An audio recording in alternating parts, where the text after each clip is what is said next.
Yeah, that's good. Sign in sheet. Everybody sign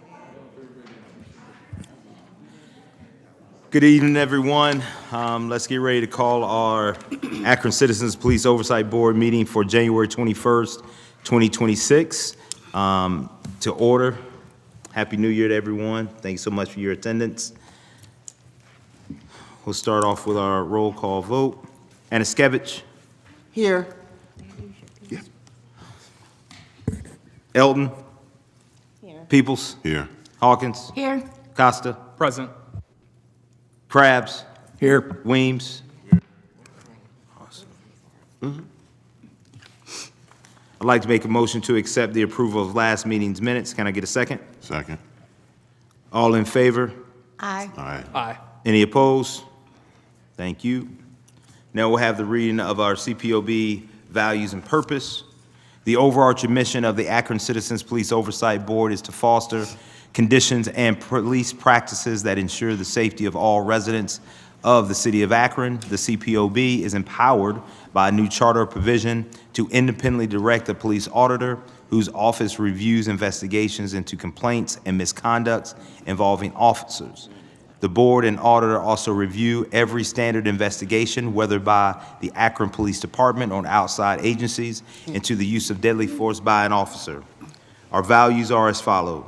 Our decisions and actions are motivated by our love for Akron and our desire for all to feel safe in the community. We value unity in voice and action. We respect each other and those we serve. We seek to build relationships of trust, and we seek always to conduct ourselves with integrity.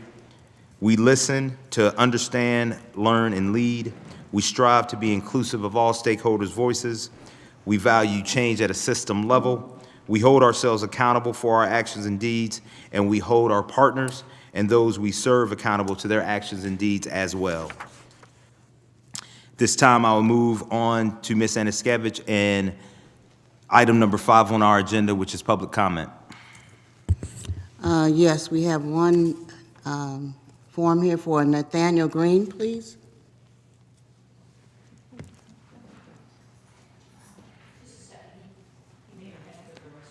Okay.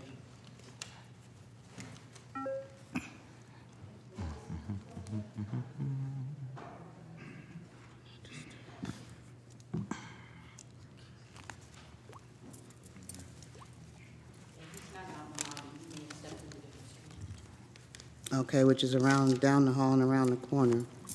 What do you want to do? We can wait a few minutes. I can set the clock up for the 3 minutes. Was he the only one? It's just one person. Is You can that ask. Mr. Green? You had a public comment you wanted to make? Okay, you may start. You get 3 minutes. Yeah, I want to be very quick. I want to read something. Yeah, I want to read something by the first and only black chief of police from Akron, Ed Irvine's book. When we first started off Mayor Malik's term, we had in the community wanted a black chief of police, and we didn't get one. The mayor said that he wasn't allowed to hire an outsider.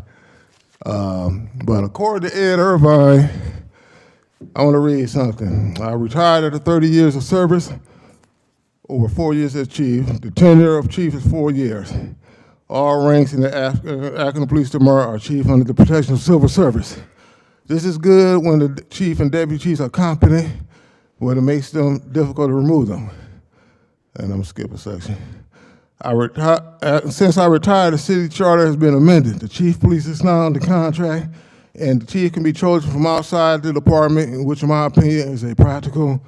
When a person within the department does not have the necessary qualifications, there are persons from outside the department more qualified. So I just want to set that record straight. I don't know who in the mayor's department and the law department told him he couldn't do it. All right, so Ed Irvine, when he was the chief, there was a 70% decrease in citizen complaints, okay, from the black community. And that says a lot. Now, black people are not naive about thinking that a black chief alone can solve all the problems. We know it's not all about race in every issue of misconduct. All white cops are not devils. All black cops are not angels, okay? But anyway, just want to get that out of the way. Anyway, last time I was here, I brought up Noble. And I forgot to mention another organization, the National Association of Black Law Enforcement Officers. And I got some paperwork I want y'all to look at when I'm finished. I mentioned, the mayor said that he thought use of force was reasonable and sufficient. I don't think so. I think that's tokenism.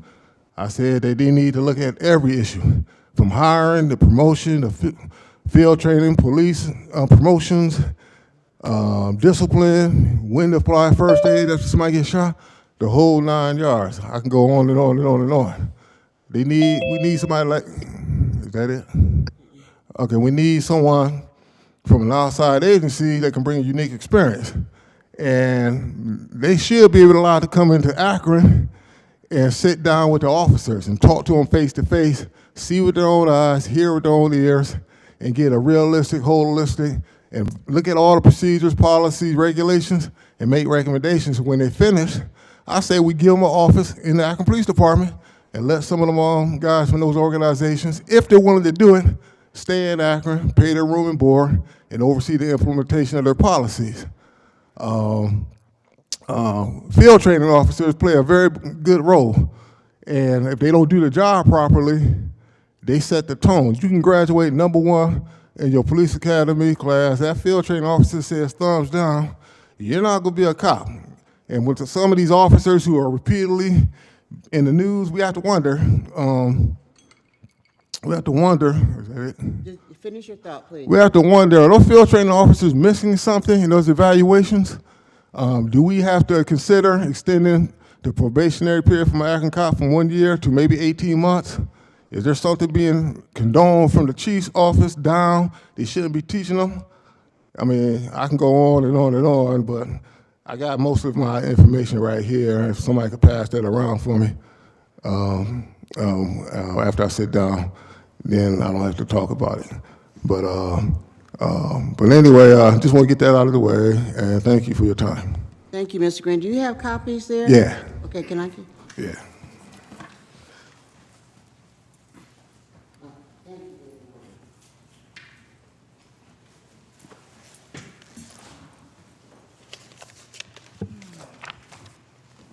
Thank you, Ms. Anaskevich, and thank you to the community for your public comment.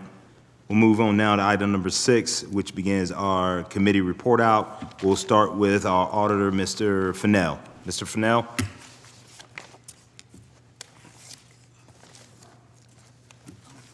Yes, good evening, everybody. So I'd like to give a quick overview of what we've done over the past month since our last meeting. The auditor's office reviewed a total of 36 use of force or citizen complaint incidents.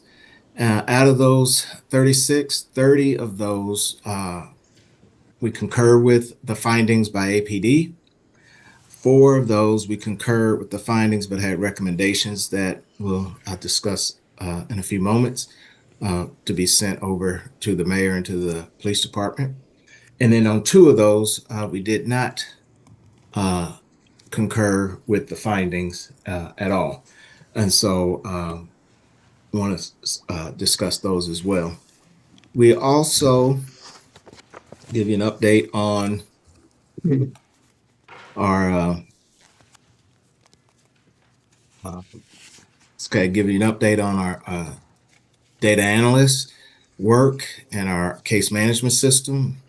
We're still negotiating. The city's still negotiating with the vendor.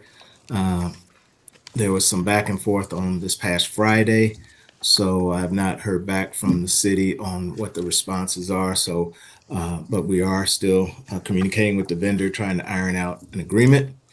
And with the data analysts, they continue to work to clean up the spreadsheets and we'll develop the dashboards, which I'm hoping we'll be able to put on the website soon and go live with those. With respect to our seasonal college intern, That's still going through the process through HR. We did reach out to the intern, and they are going through that process of getting paperwork and being onboarded through HR. With respect to the property damage claims audit, we have received data from APD and from the law department, and are in the process of going through that information. And then lastly, still dealing with the Jalen Walker incident review. So we have, and we'll talk more about that in the finance piece, but we have set aside a request for the funding to provide for a special service contract to assist in that process. Now on to our use of force review reports and citizen complaint reports. There's one report that is on the agenda for this evening that I will not be speaking to. That is case number 2025-00137-107. Since I submitted that report and it was placed on the agenda, I've received additional information that I need to pull that report back so that I can review the additional information. It may create some different recommendations or different outcome. So I want to pull that report and not discuss that this evening. And as a matter of point, we did not discuss that report at the review committee on last week because I didn't finalize that report until after the review committee had met. So now I'll move on to the next report, which is case number 2025-001-20967. This is an incident that happened on October 10th, 2025. Officers were conducting a traffic stop. They observed traffic violations, and after stopping the gentleman, determined that his driver's license was suspended.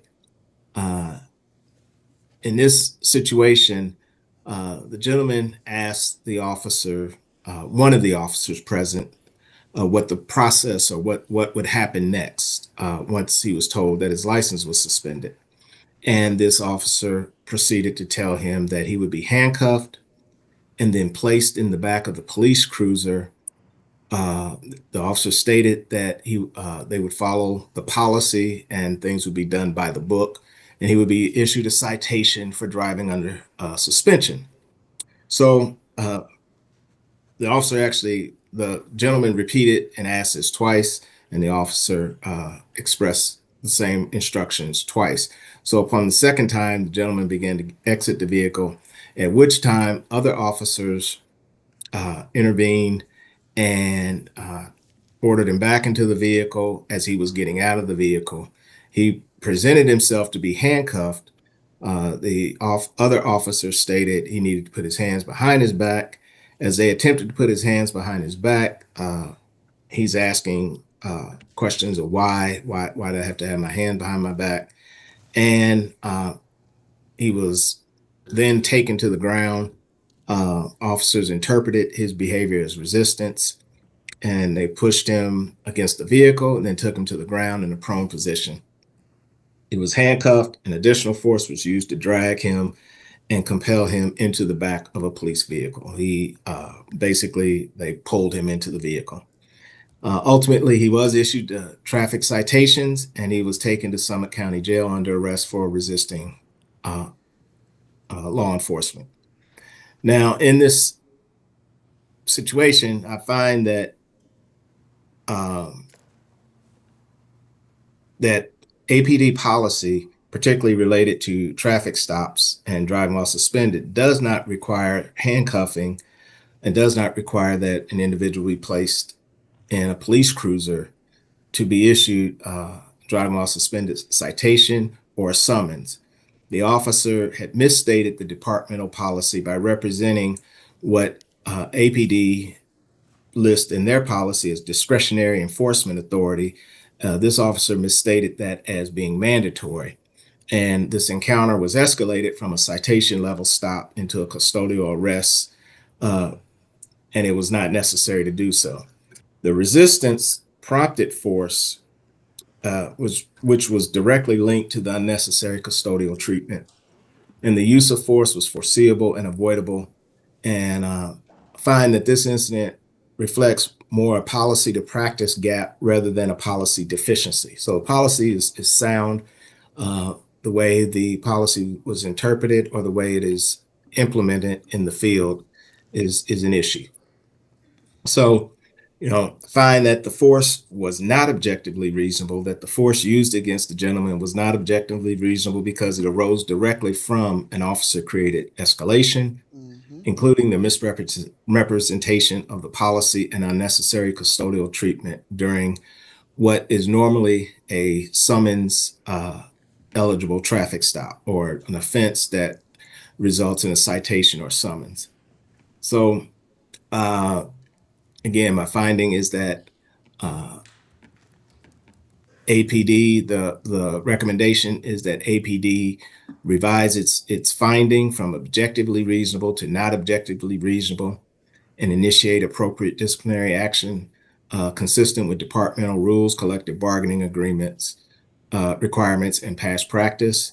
And there's also some policy and training recommendations so that officers understand that the issuance of a formal written of a DU, a drive while suspended or summons only enforcement, that there be some written guidance confirming that handcuffing and cruiser placement are not required to issue citations or summons for such an offense as a driving under suspension or other summons eligible traffic offenses.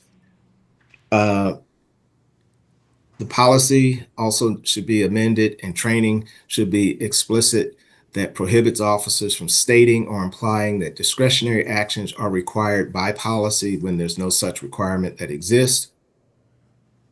Emphasize communication, time, distance, and least intrusive means consistent with the intended enforcement outcome when executing a non-custodial traffic enforcement incident, such as writing a ticket, and require heightened supervisory and command level review of any use of force arising from encounters that normally would conclude with a citation and release. And then, of course, monitoring at a systemic level to track and analyze use of force incidents arising from summons only encounters to identify patterns of policy misapplication and prevent reoccurrence.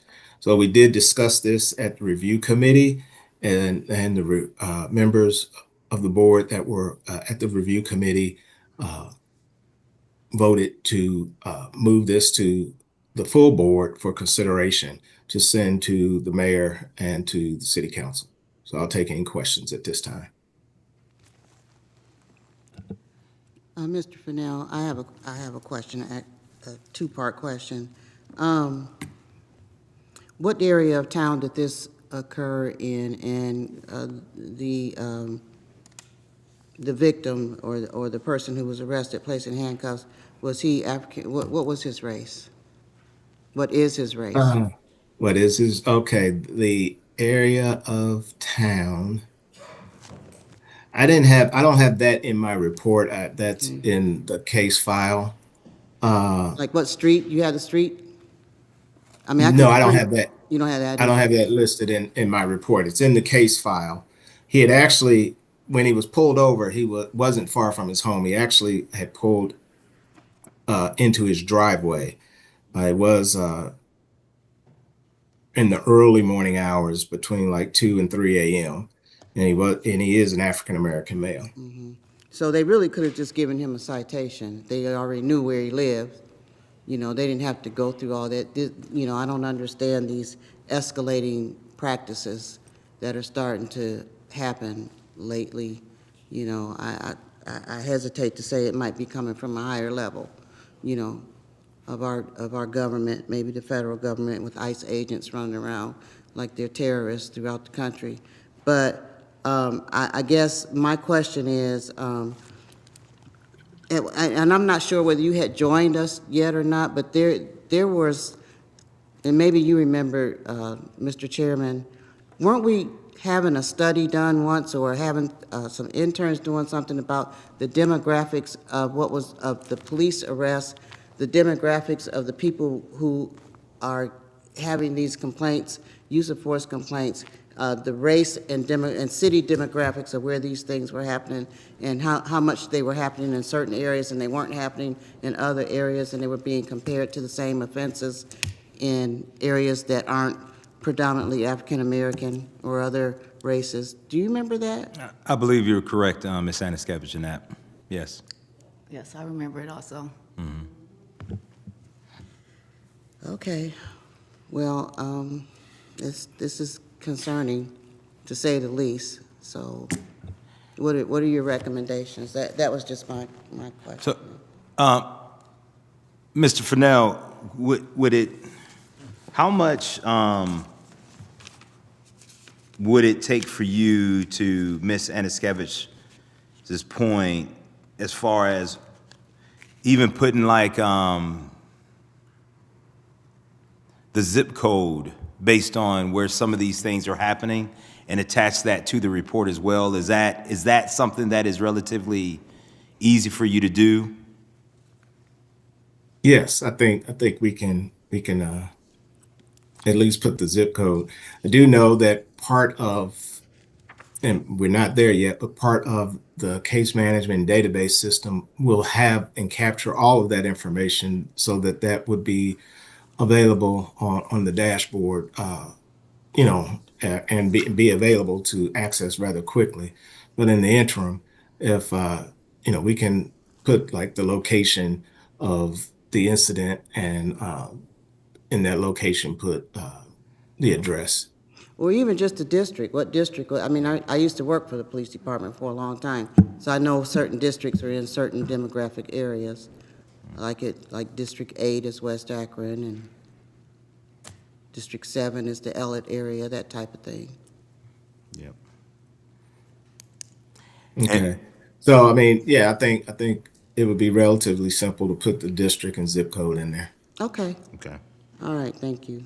And Ms. Fennell, did I hear you correctly that the gentleman was pulled over in his driveway?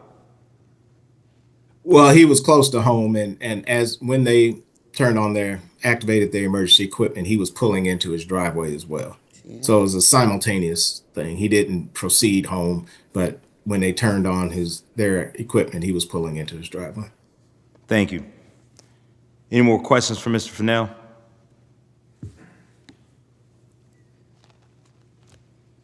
If not, I'd like to make a motion to accept report case number 2025-0012-0967. Can I get a second? Second. Second, We'll roll call vote. Anaskevich? yes.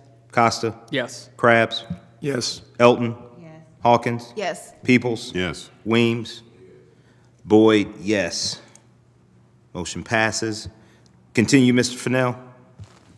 Thank you. The next one is case number 2025-001-38996. And this case, I'll start off by saying I concur with the use of force, that it was objectively reasonable, but I do have some recommendations, because this case, I identified a very critical officer safety issue. It involved two officers that responded to a domestic violence call that had a physical assault against the complainant and her 9-year-old child. The complainant was pregnant. She had visible injuries, and the officers initiated domestic violence domestic violence investigation. So part of the policy on conducting an investigation is obviously to separate the individuals involved in the altercation. And so this occurred. One officer, a male officer, had the female half of the domestic situation, the one that was assaulted, and he was talking with her on the sidewalk out in front of the house. and it was in front of actually in front of the next door neighbor's home. And the female officer was talking to the male half of this incident on the front porch of his home. So the man and woman had been in a relationship. The 9-year-old child and I believe another child, they shared together, and so that those children were in the home. She had come to the home to pick up the child or her children, and she was pregnant by another male. So she was in a different relationship at this point. So there were, like I said, physical injuries observed on the woman. And at some point, the male decided he was not going to speak to the female officer and went inside his home. And she followed him through the front door, trying to get him to stay on the porch. She realized at that point he was going to be arrested. And once they entered the home, the front door was shut. So she's inside the home. The officer is outside with the woman, female half. So the male began to resist. And while inside the home, the female officer called used a code called Signal 5, which means, that all unnecessary radio traffic is to cease. And she is the only one to be speaking. And she notified officers that she had a resistor. A couple of units responded, marked on the run, said they were headed that way to assist. The issue that I found is that the male officer recognized that a Signal 5 had been called, but failed to engage or disengage with the female half of the disturbance to go assist his partner. In fact, the way he was positioned outside, he may not even have been aware that she had entered the home because his back was to them. But the female officer gets the male in handcuffs, gets him secured after a brief, maybe about a minute of fighting with him. She does get him in handcuffs and gets him out of the house. When she comes out of the house, the male officer acknowledges her and states, "Are you okay?" So, and then backup units arrived, and that was really the end of that incident. So, like I said, I found that the use of force was objectively reasonable by the female officer. It was consistent with policy. I do find that one issue from the female officer is going into the home after the subject. She didn't know who else was in the home. Fortunately, the people in the home were very sympathetic to the officer. There were children and the male's mother who kept asking the male to stop fighting with the police officer and help pick up the police officer's equipment that was knocked off of her radio and her body worn camera and I believe another piece of equipment she carried. So I do have recommendations for consideration by APD.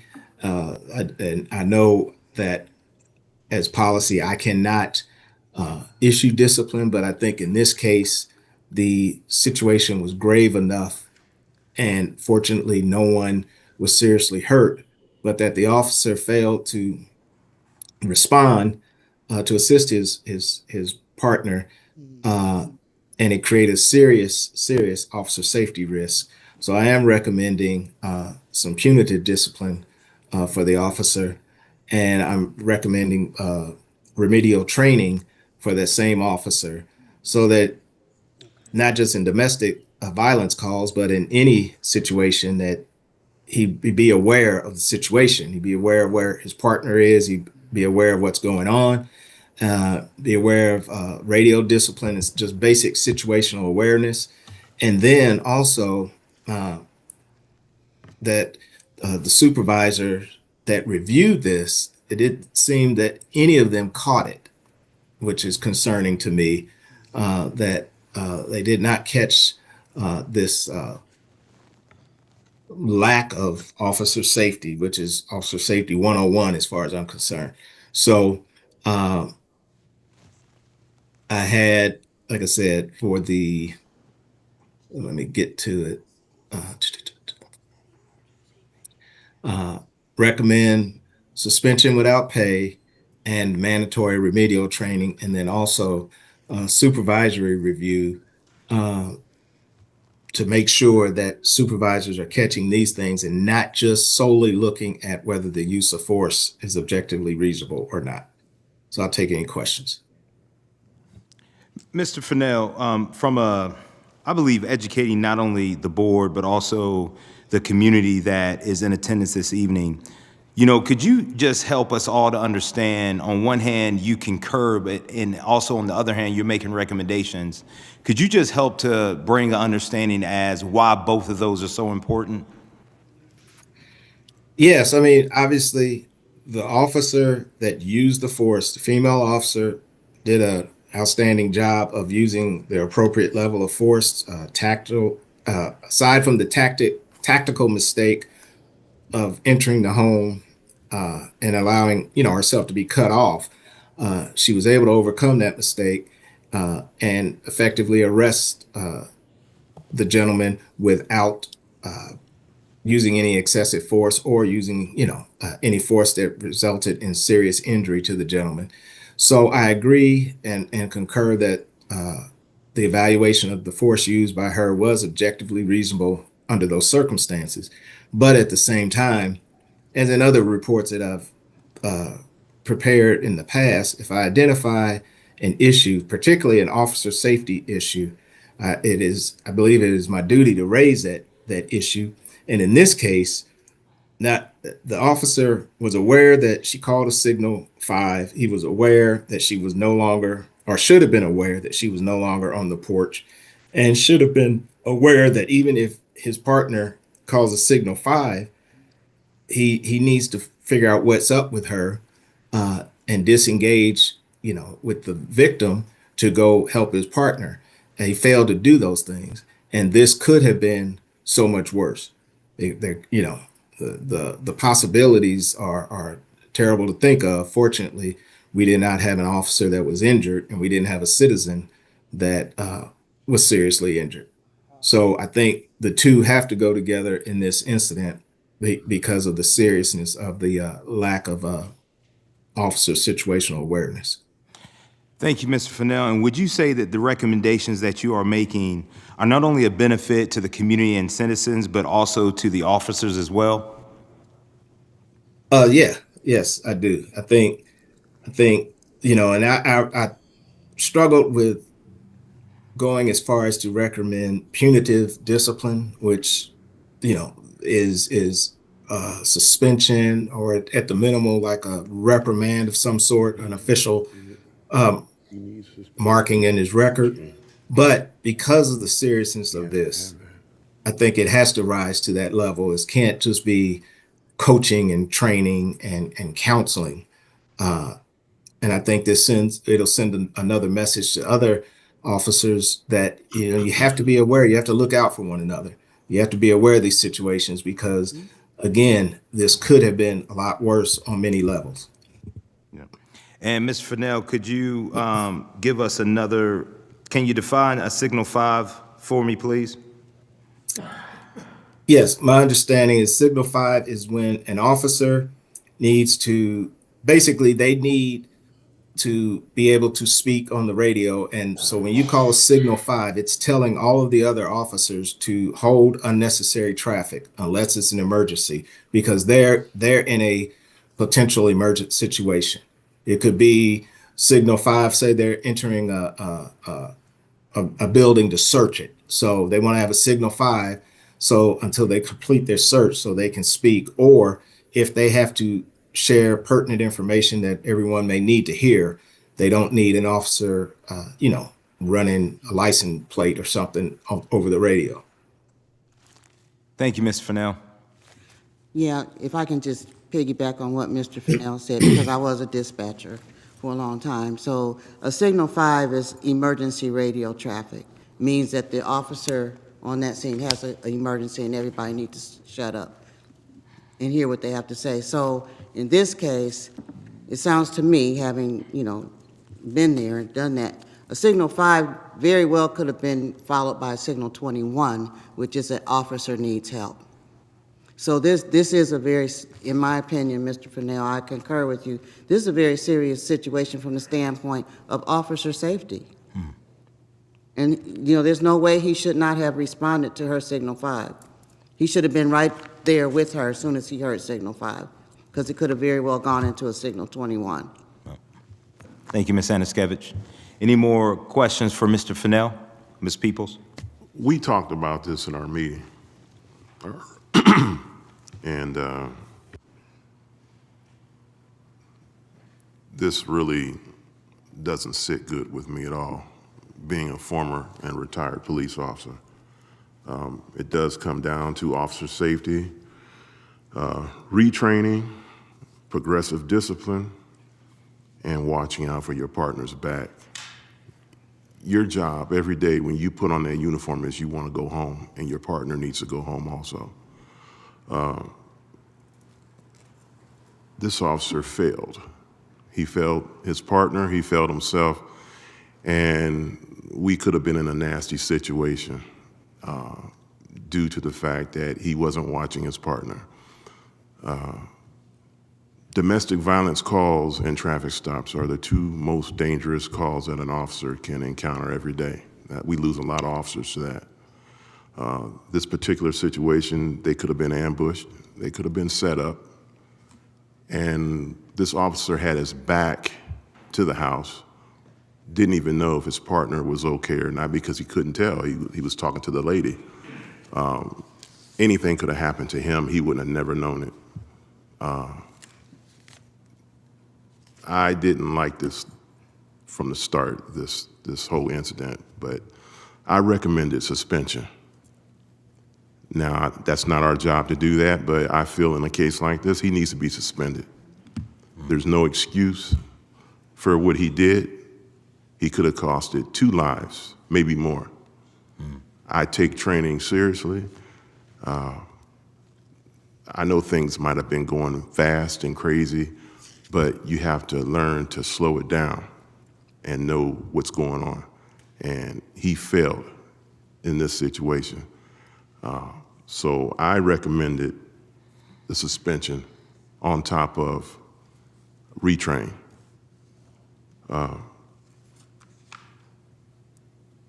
Everything else that Mr. Fennell did was it was spot on. I agree with him 100%.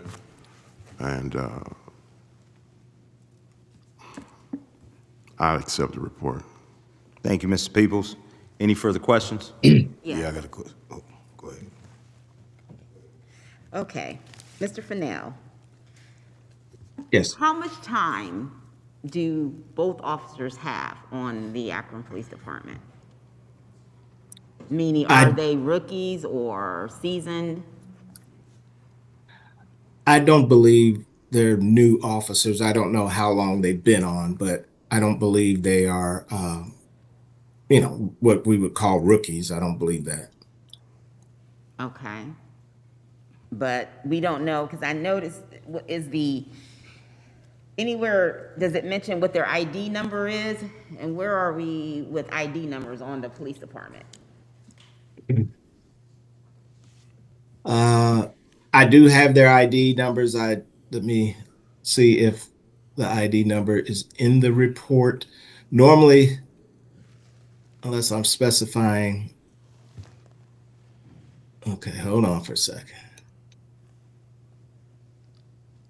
Yeah, that could have been a situation. How you partners?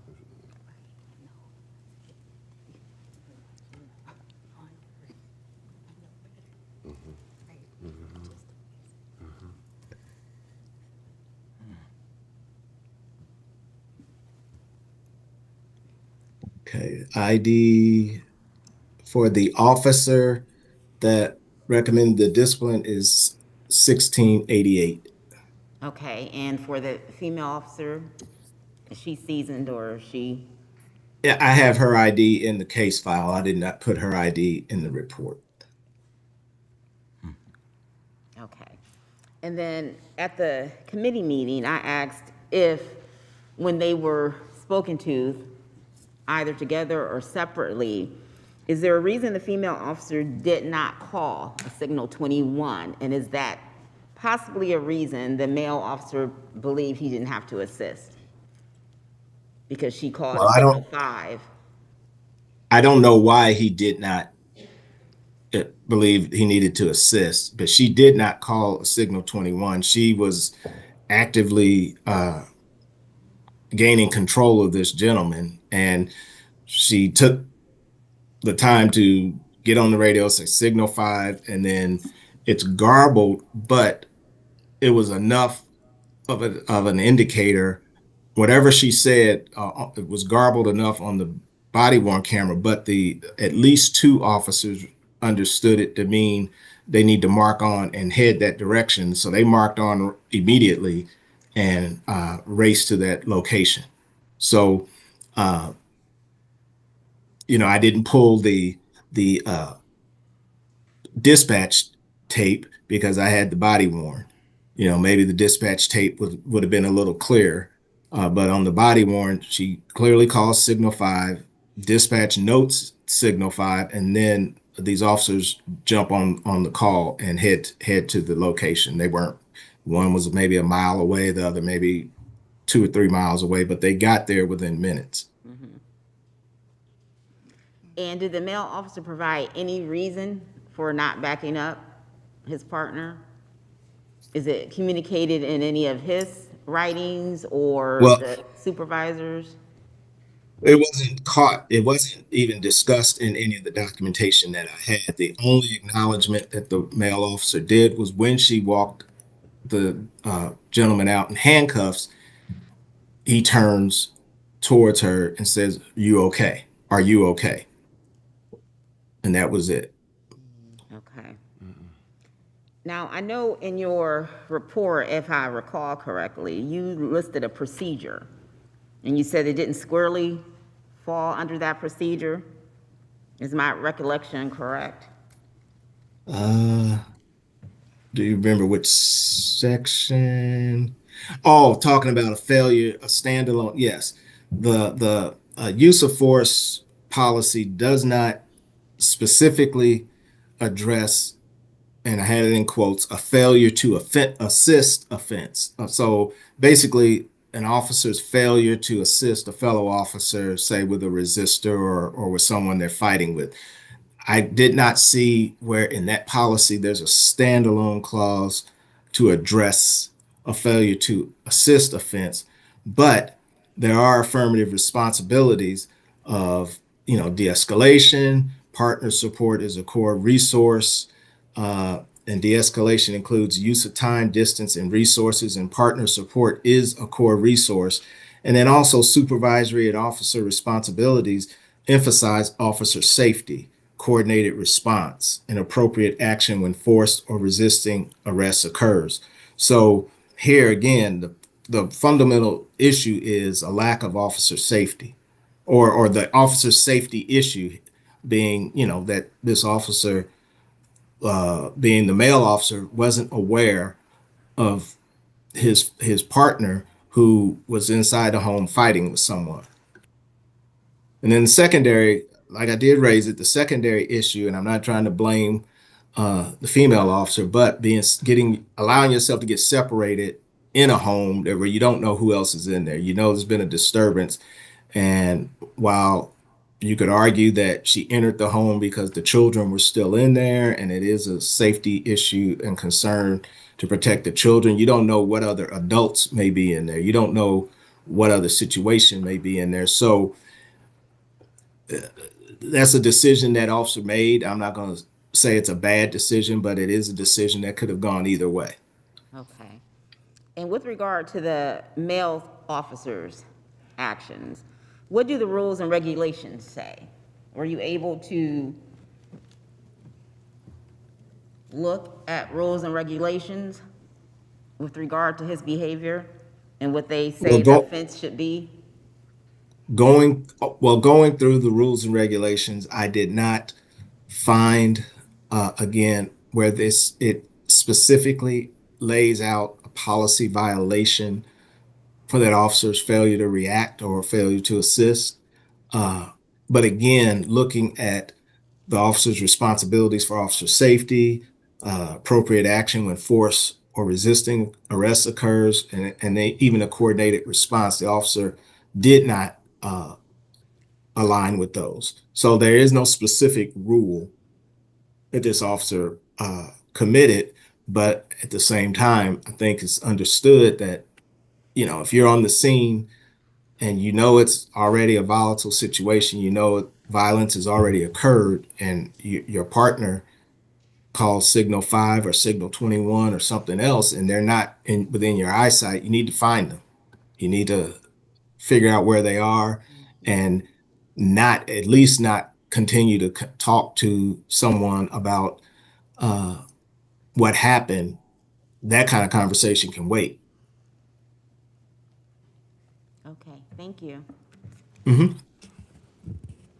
Any other questions for Mr. Fennell?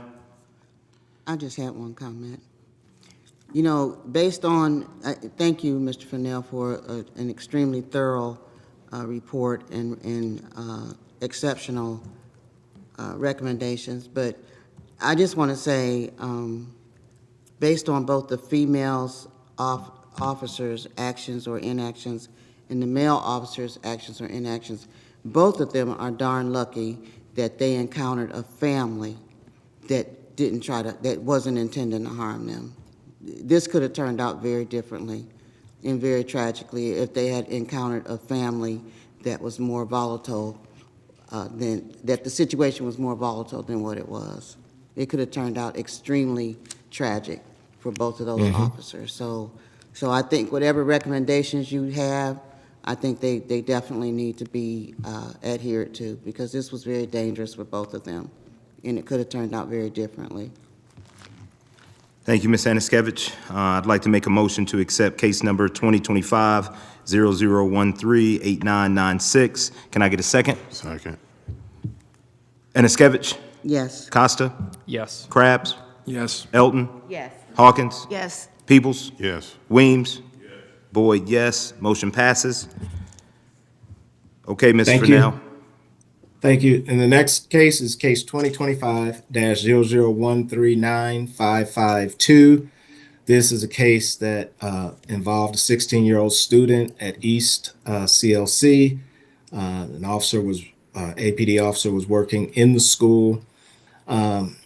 Started out as what would best be classified as a low-level school disturbance. This 16-year-old had been walking around the cafeteria. Staff was concerned by his behavior as he walked around. He appeared to be upset or bothered by something. He was told numerous times to exit the cafeteria by staff. And mind you, this student was on a student plan. I'm not sure the exact name of it, but he was on a student plan where he was the only student in his particular classroom, and there were 2 adults that stayed with him daily. So he had gone to the Mr. cafeteria. Fennell? Yes. I believe that's an individual education plan. Yeah, IEP. IEP. IEP Okay, thank you. plan. Yeah. Thank you. So he was on an individual education plan. The staff and the school were aware of his needs, and he had been in the cafeteria. They were trying to get him to go back to the classroom, but he continued to walk around the cafeteria, apparently looking for something. They did get him out of the classroom at one point. I mean, out of the cafeteria at one point. But while in the hall, he attempted to re-enter the cafeteria, to which staff stopped him at the door. And it was at this point they summoned the school resource officer, who had been in the cafeteria observing this, but at that point he had allowed staff to address the situation. So as the school resource officer walks towards the cafeteria door, the young man is trying to hold the door open. He has his fingers inside the door. Staff is standing there, and they're repeatedly asking him to return to the classroom.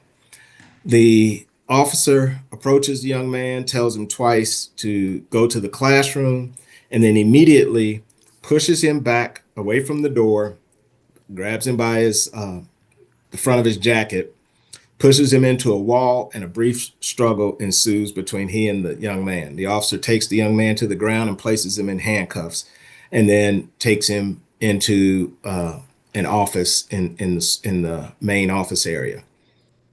Now, while there's question about the timing and how the officer immediately went hands on with this young man, the bigger issue for me was the post custody behavior.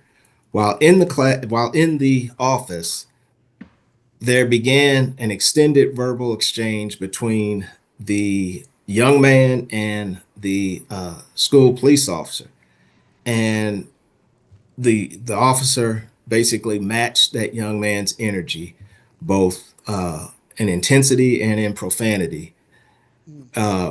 The situation began to stabilize only after, and mind you, there was a school staff member in the office with the officer at that time, but they did not try to engage or separate or calm the situation down. There was a second school staff member that entered the office, and it was apparent from her language with the young man that there was some type of a relationship. She knew the young man, he respected her, and the situation began to calm down. The young man complained of shoulder pain. He complained of pain to his knee. Medical personnel evaluated him. He was released to his father and charged with disorderly conduct after a warning. So for me, again, it was a low level incident. The young man later told the officer and the staff members that he was looking for his school ID. And I did not know this, but through the investigation, I learned that the replacement for a school ID is about $20. So he didn't have $20, so that he was looking for his school ID. And he didn't want to, as most young people do, they don't want to tell their parent when they've lost something that's going to cost some money. Mm-hmm. So that's why he was upset. And that's why he kept walking around looking for his school ID. But didn't seem like really anyone asked him what was going on. They just were telling him to return to the classroom. So that's an issue right there. But the issue escalated from basically verbal noncompliance to physical force. There were no sustained de-escalation efforts by the officer. There were efforts by staff, but again, APD has a duty to implement and try to de-escalate situations once they're called into a scene or situation. This did not happen. In fact, the officer stated to the young man that I'm only going to tell you twice. And he said that numerous times. And actually, when he walked up to the door, he told the young man twice to go back to the classroom before he went hands-on. The conduct, including profanity and confrontational tone, is very, that's not professional. That violates APD rules on professionalism. And there was, like I said, the engagement by the school staff that helped to calm the situation down, but it highlights missed de-escalation opportunities. I did, and it's borderline, but I did agree with the use of force to the extent that it was objectively reasonable under Graham v. Connor and under the standards we have to adhere to. But there are definitely some training opportunities, mistraining opportunities here for the officer, as well as teaching him maybe training on not just de-escalation, but on adolescents and how to engage, particularly with adolescents with special circumstances within school. So my hold on. My recommendations are de-escalation training reinforcement, to emphasize patience, communication, and graduated responses, and particularly in low-level school-based encounters that involve non-criminal conduct.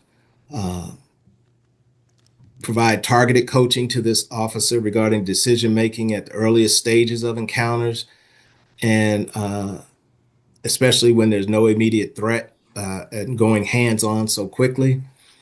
Clearly, professional communication and language standards that needs to be addressed. And then understanding with post-custody how not to continue to engage, but to take that opportunity again to de-escalate the situation. And then working more closely with school staff and the officers, and this may be at the SRO level, to leverage non-law enforcement voices early in emotionally charged situations.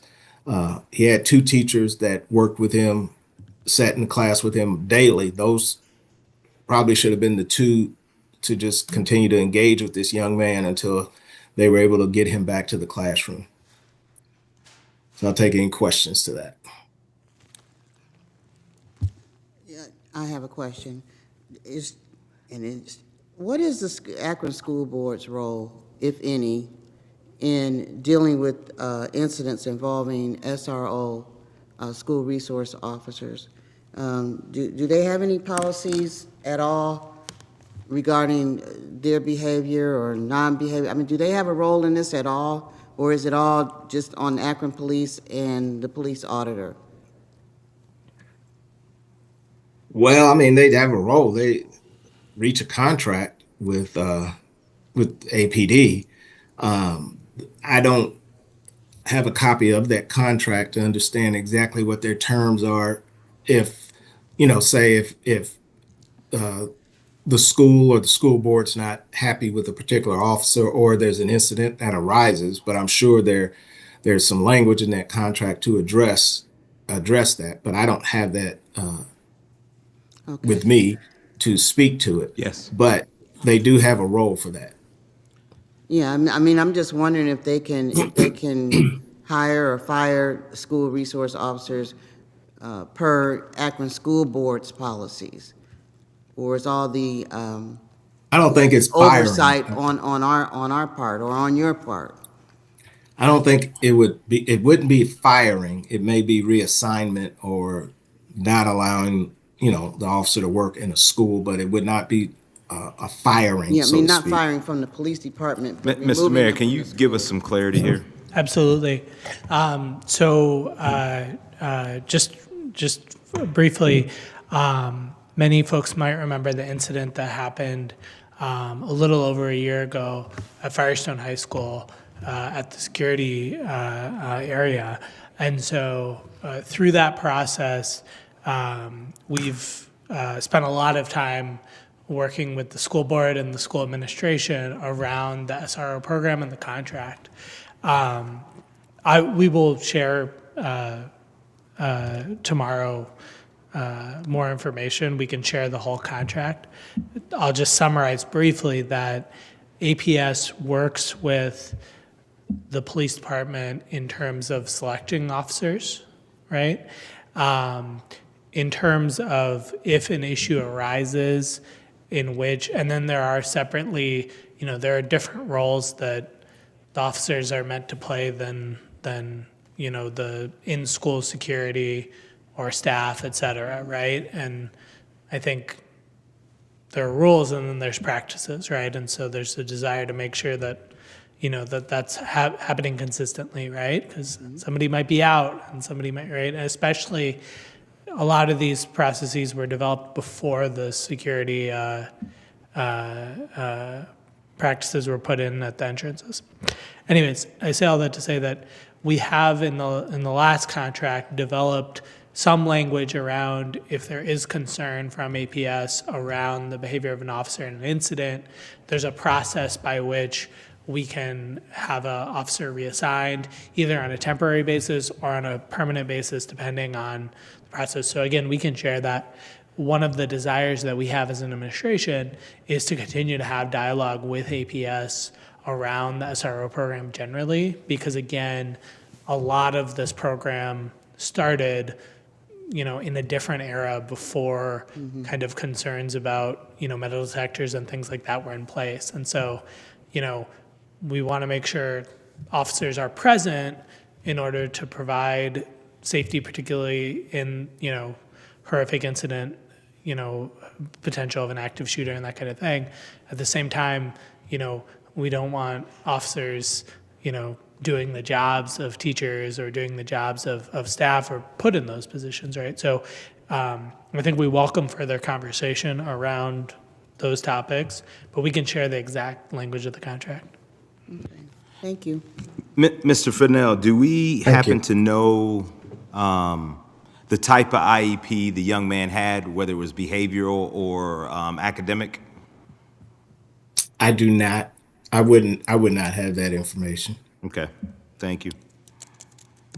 Any other question for Mr. Fennell? Yeah, I got a question. Mr. Fennell, was the female teacher, was she present before this altercation? What, the teacher that you said that he had a better report with? I did not recognize her in the body worn that I saw, so I don't know if she was out of the frame. I don't believe so, just by the way when she entered the office.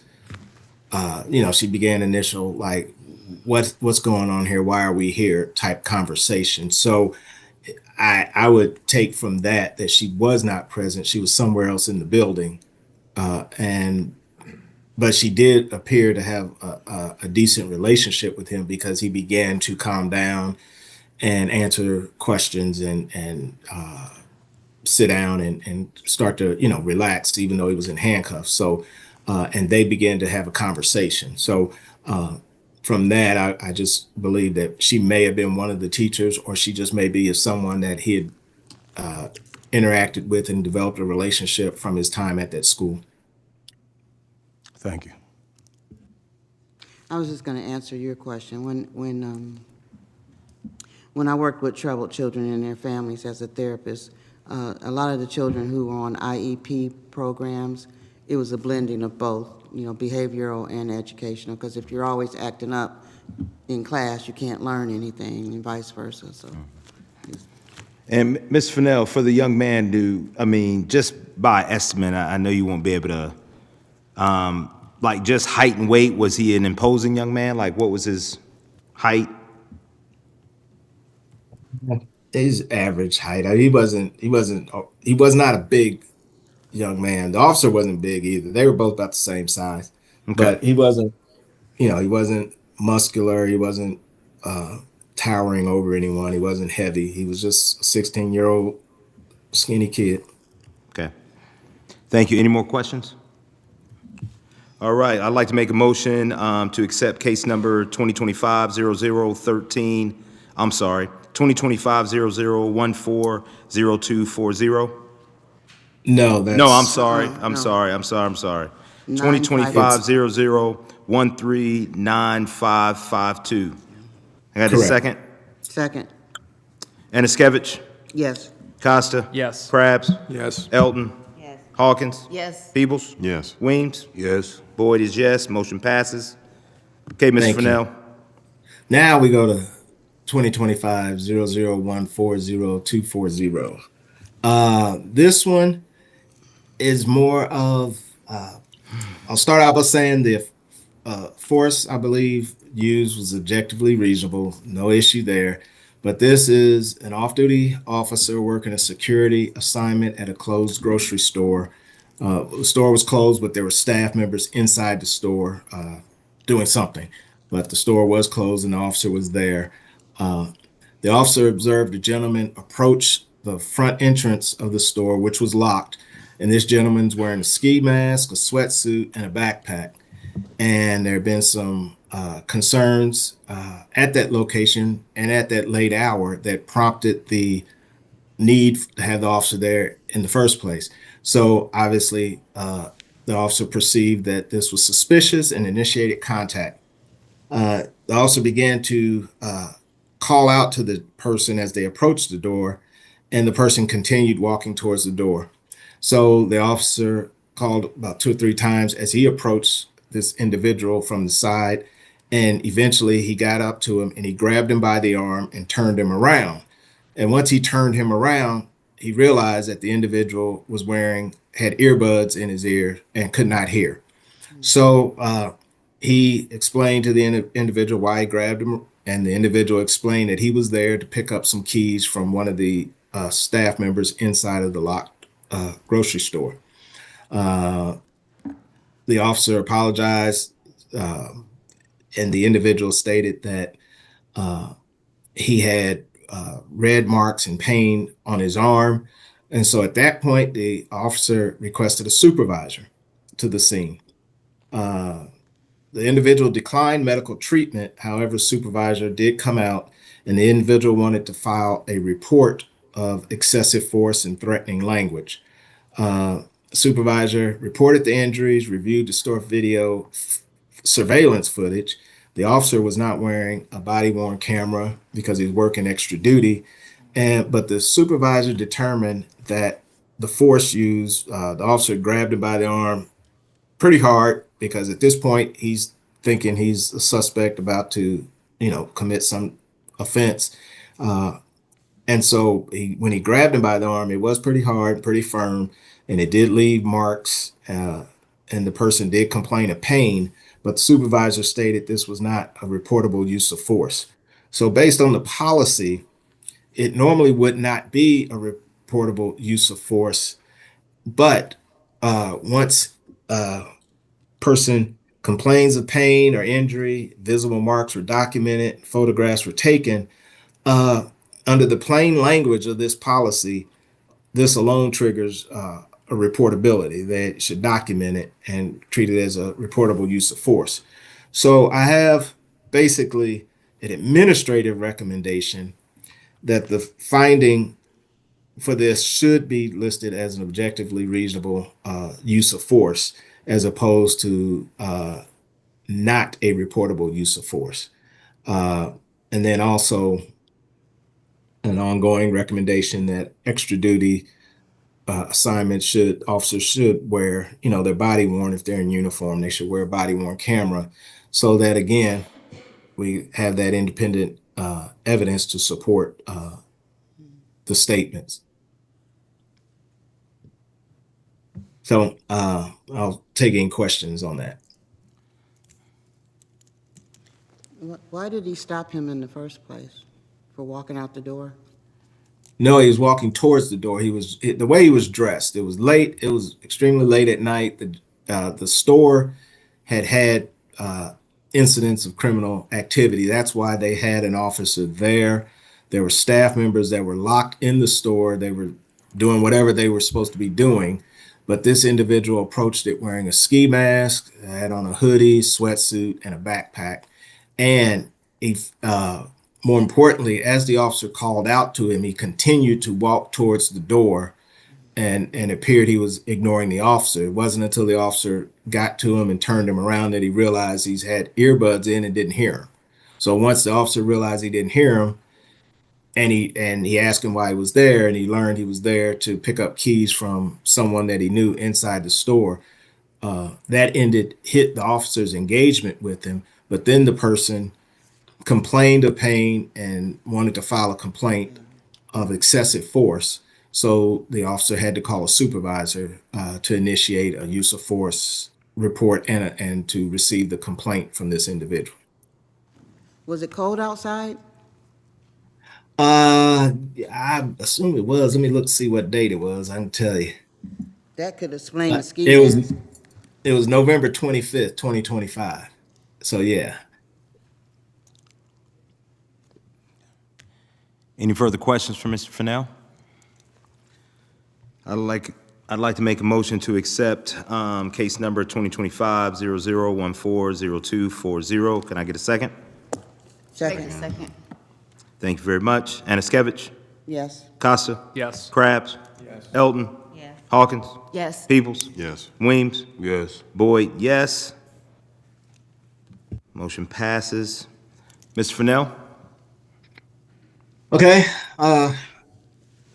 the last one is 2025-00146075. This involves a use of force arrest. A civilian was taken down. They used a takedown to take her to the ground, and then used a wrap to restrain her. Really didn't have much of an issue with the use of force. It was objectively reasonable. The female was, she had an active warrant out for her already.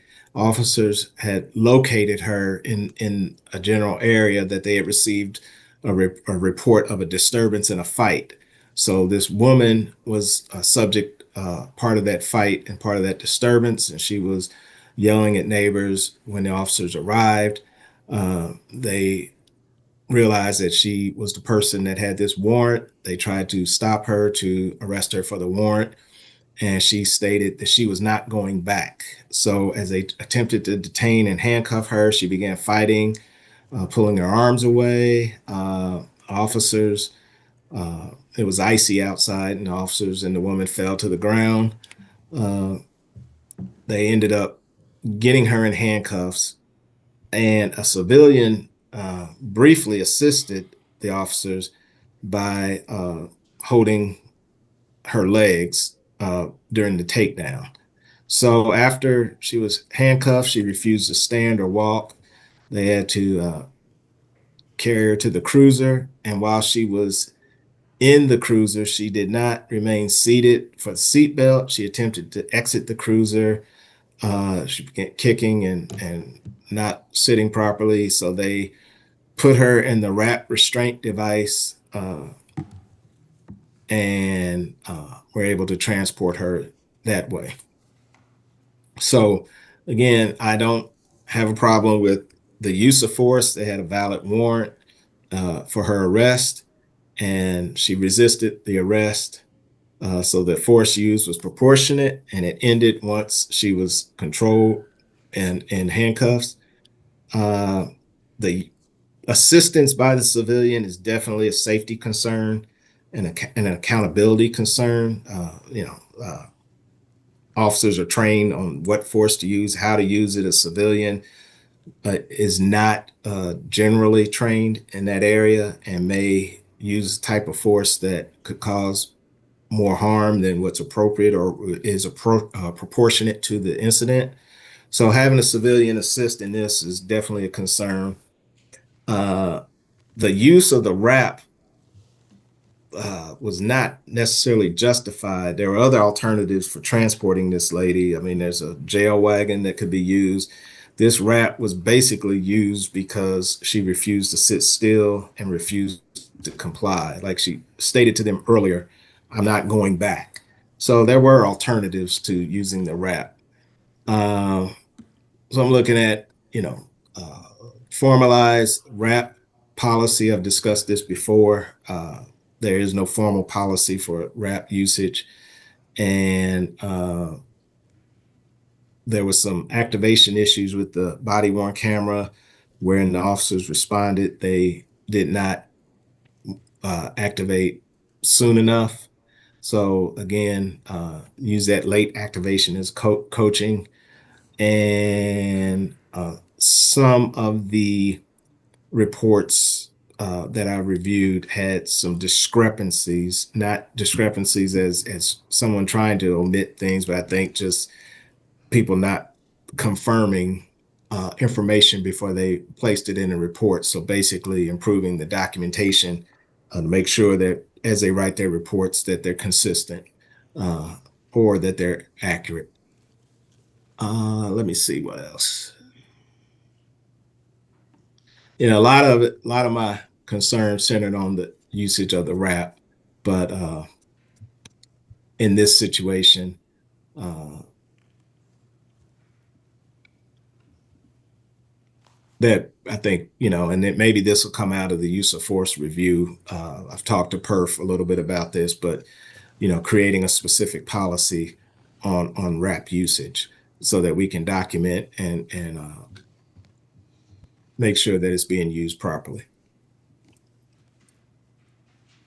So I'll take any questions. Yep.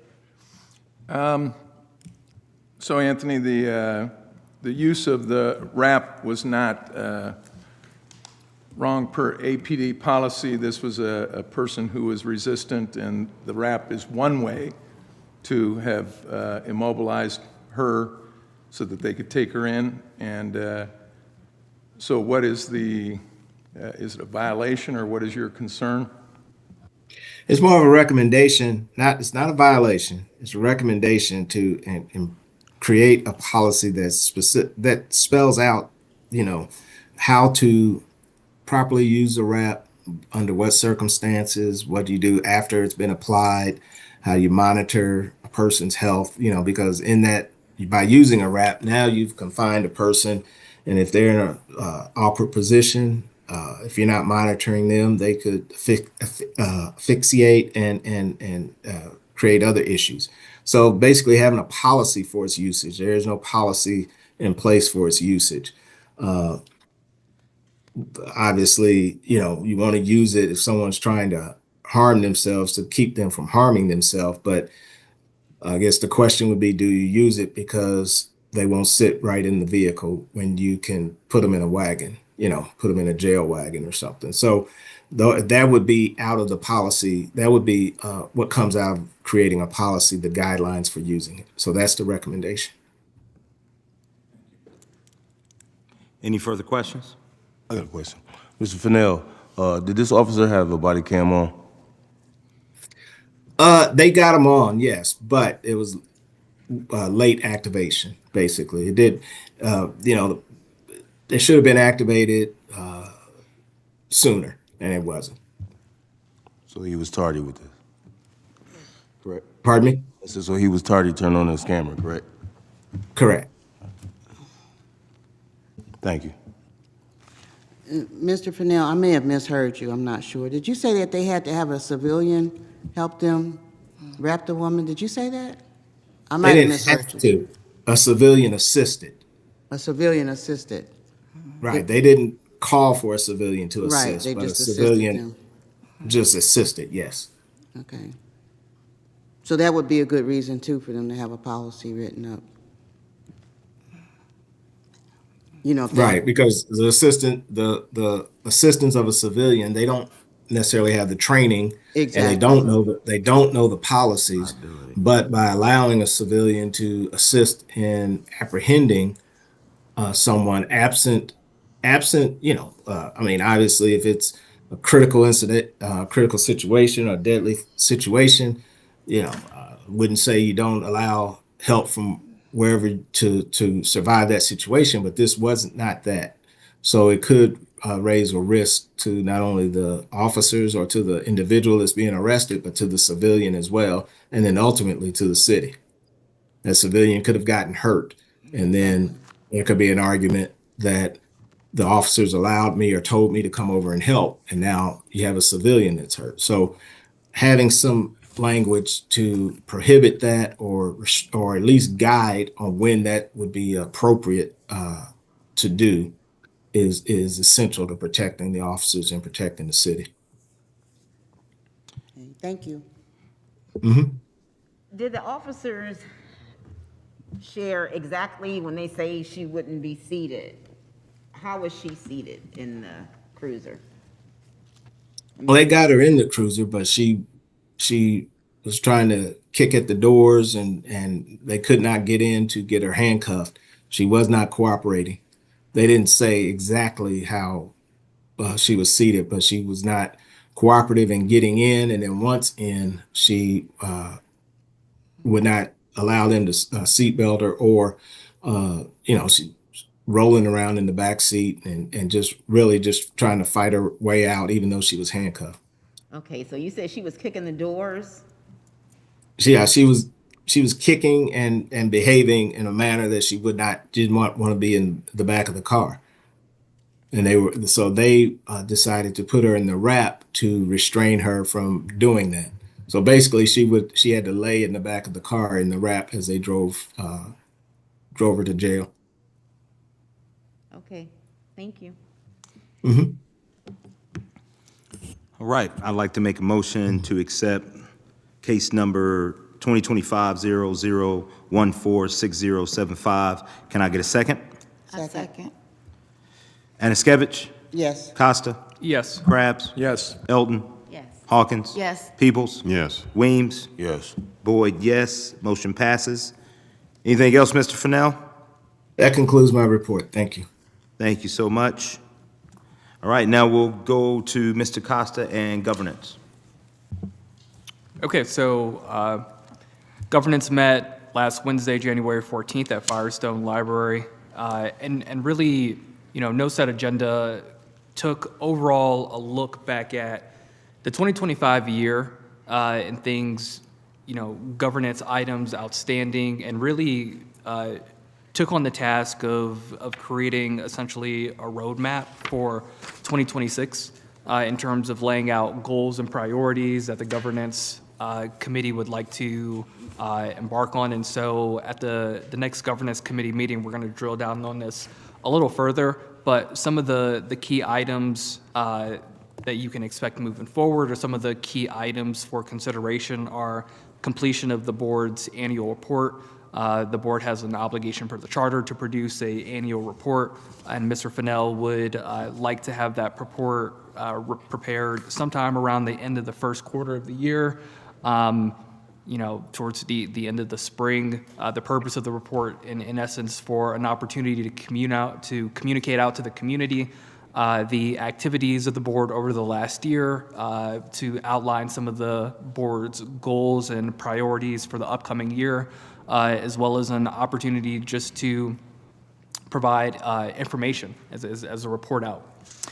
Some of the additional items that the governance committee had discussed were the anticipation of the use of force review findings, and the committee working to come up with some strategies to help implement some of those findings, no matter what they may be, in a meaningful way that they can be tracked, as well as the reality that we're going to have, as a board, we're going to have to review our auditor's contract at the end of this year, which will be expiring upon the expiration of that current contract.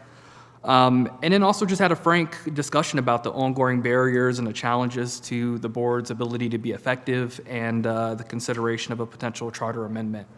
So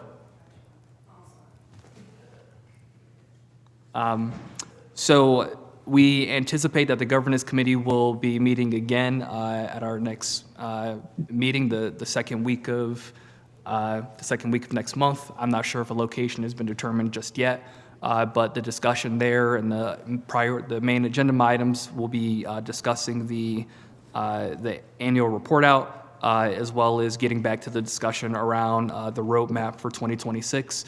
And one thing that the committee did ask Mr. Fennell to do was to come up with a short list of policy recommendations that have been made, and just so we can continue to look at broadly how the governance committee should be focusing its time and its efforts for the year. So happy to answer any questions or concerns. I am reporting out on behalf of the committee. If anybody would like to chair and run that committee, please do let me know. Thank you, Mr. Costa. We'll be moving forward with Ms. Myers and community engagement. Yes, so there are a number of community forums that will be taking place. One will actually be held tomorrow at Bookdo CLC. This forum is hosted by Councilman at Large Eric Garrett, Ward 4 Councilwoman Davis, and Councilwoman President Margot Somerville. These are, again, this is a series of community forums that will be discussing use of force, FOP contract, and also oversight. The next two are scheduled for February 5th at Mason, and then the last one will be held February 19th at Ed Davis Community Center. All of them will be from 6 to 8 p.m. So, of course, the board is encouraged to attend. It's my understanding that Mr. Fennell will be attending virtually and will be speaking on behalf of our office. So we encourage folks to come out, and we're looking forward to having a robust discussion about those topics. Thanks so much, Ms. Myers. Now we'll go back to Mr. Costa in Finance. Okay, so what I'd like to do this evening is I'd like to bring forward a discussion for a fiscal year 2026 budget for the Office of Independent Police Auditor, as well as the Citizens Police Oversight Board. Board members, you should have received a number of items that were sent out earlier today. One of them being a 2026 work plan. And just to take a step back, as a reminder, the CPOB, the board has an obligation per the charter to pass an annual budget. And so this evening, we'd like to bring forward a budget for the board's discussion, and then ideally bring it back to the board for a potential vote at our next meeting. So one of the items that was distributed to board members earlier today was a work plan that was put together by Auditor Fennell, which is incredibly detailed, and I thank you, Mr. Fennell. That work plan lays out, in essence, the tactics that are needed for the next year and what the key tasks that the office is going to be charged with. And just broadly, the four main items that appear there is one, creating a functional case management system and database. Two, review and draft policy recommendations for APD policies. Four, analyze use of force trends and develop recommendations. And four, finally, to engage the community through forums and training opportunities. This is like a really great work plan. Like, I don't know if you've had the opportunity to go through it, but this is a really amazing work plan. Yeah. And there's tons to get done. And so the budget that you have before you is a budget that's intended to support those items in particular. And so I think, and again, I've got to applaud Mr. Fennell, because the budget that's in front of you is, with the exception of the one-time cost for a case management system, the budget is very much in line with the budget that was brought forward and passed by the board last year, and ultimately approved by Akron City Council. And so in crafting the budget, some of the key values that were considered was maintaining the board's independence, ensuring that there's adequate staff, ensuring fiscal responsibility for the use of resources, and ensuring that the board has the Office of Independent Police Auditor has the resources that it needs to timely respond and do the work that it's charged with. So given, and Mr. Fennell, I want to give you the opportunity as well too. Please do supplement, jump in if there's anything I miss. Given the fact that there's not much change from the vast bulk of the line items that was included in the prior budget, the prior year's budget, I don't know if the board would like to do a line item by line item review of each cost. My thought is I'd like to flag the key cost differentials for this year and some of the key items for the board's awareness and for a discussion. And if there's any questions along the way, like please do stop me. If there's anything that you've seen that you'd like to flag and discuss and want a little bit more attention about, please do flag. But I think that's probably the most effective way to go through the budget that's in front of us and to have a discussion around there. So I guess starting in the labor category, The first new thing that you will see here, which is not very new because we've been talking about it. There is an ask for a $60,500 increase under the labor category. Now, this would be inclusive of a criminal justice intern at 28 hours a week for 26 weeks. And this would also be inclusive of a increase for board compensation for a total of $54,000. Now, this has been a item that we've discussed over the last 2 to 3 years and something that's gone back and forth.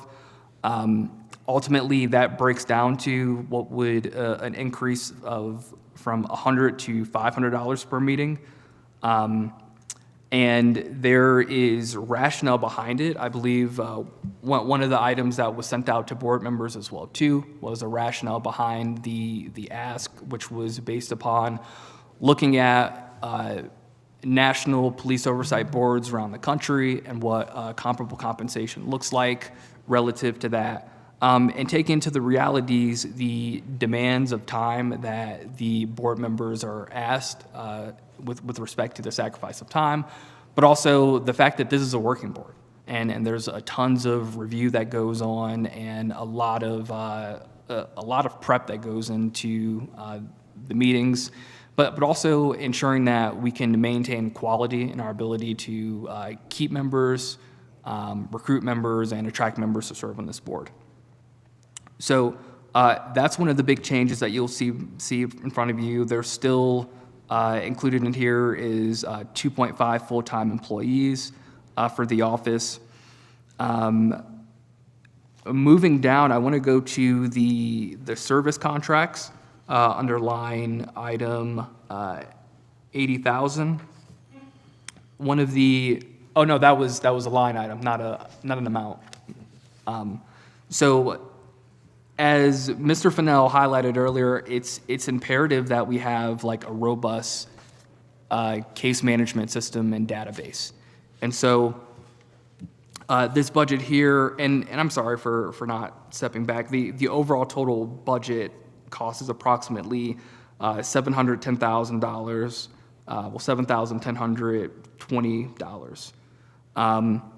Inclusive of that is a one-time ask for $120,000 database, a functional database and case management system, which ultimately those funds would be placed into the finance department, with the balance of the budget being the remainder, the $589,900 being the budget the remaining budget amount that we're asking for. So there are, I don't need to, go over and harpen, how badly we need a case management system. This has been something that since day one we've been talking about wanting to get in place, and so that ask appears there. There is also ask for special projects and a data analyst. And can you, Mr. Fennell, can you talk a little bit more about the functionality and what we're looking for in the data analyst role? Yes. Well, the data analyst currently is working with our, and the extra money would be to bring them on for a second year. We've already contracted with them for the first year, but it would also be able to be used to help finalize our dashboard and integrate that information with our case management system once we get that. And then lastly, provide training on site for staff so that we will be able to maintain and operate what has now been created with respect to the data analyst position. So they're taking and still going through our Excel spreadsheets. We're building that constantly, and they're cleaning up and unifying that data that's in there so that we'll be able to have dashboards that will respond to questions that the public asks, provide information that the public has already requested, but be able to customize that for specific needs. And this data analyst is helping us identify what all of our data can tell us. Right now, what we know is we have lots and lots of data from years of reports, but we don't know the story it's telling us. And so we continually, every 2 weeks, um, uh, Deputy Auditor Myers sends an updated spreadsheet to the analysts. We meet every couple of weeks with the analysts to go over that data and refine it and refine what the outputs are going to be. And so we're continually working on that now. But once we get our case management system, being able to have it change and be updated in real time so that we're not just manually having to do that is going to be critical. So that's what our data analyst, this data analyst and her firm is going to help us to do. And just from your understanding, based upon your work with NACOL, do most police oversight boards comparable to the size of the city of Akron's, do they have case management systems that they're relying on? Yes, yes. When I first started in oversight, lots of people were using Excel spreadsheets. I don't know if you remember the old Access, Microsoft Access, but we've all moved away and recognized the value of the data that comes from use of force reports, or just in general, just from the activities of law enforcement, and how important that data is to being able to have proper oversight and identify issues, but also identify opportunities, and be able to tell the story of what's going well, what needs some help, and then be able to measure those changes to see if they're actually working or not. So having a functioning case management system that you don't have to worry if everything's being put in consistently and correctly is essential to doing this work. Yeah. And one other thing, can you help me with, under the service contracts, there is a asterisk that says 3 to 4 OIS reviews expected. Can you just expand for everybody else's understanding what the intent would be there?